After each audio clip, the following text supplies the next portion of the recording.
So what you're gonna need is glitter of your choice, Mod Podge, mason jar, brush and masking tape. You can use any shape of jar as you like. I am using a plain round one. Mod Podge, I am using fabric tissue as this is the only one kept with me. You can use gloss finish. A brush for applying Mod Podge.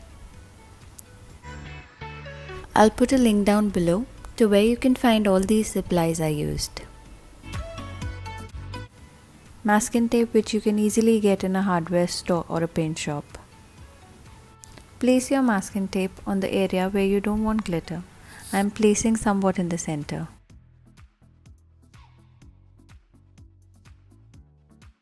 If you feel it's not even, you can just take it off and try again.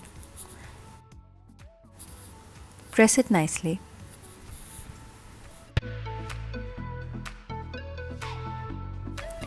You want to try and get as even as possible, and you can work in section because it's easier. Just sprinkle on glitter, press it a bit, section by section. And of course you need some sort of base. Newspaper root tray from which you can transfer fallen glitter easily. Same process for the top section.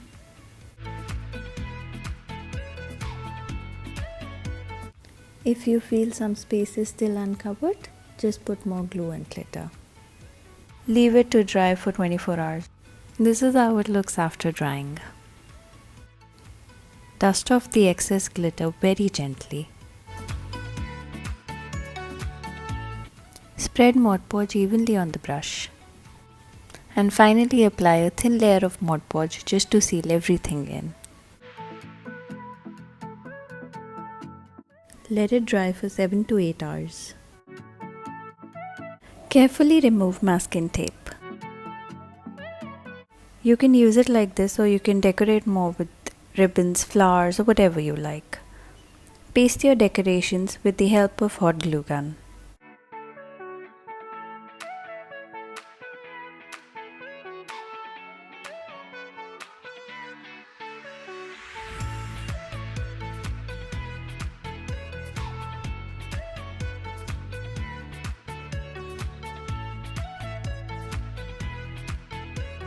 And we are done!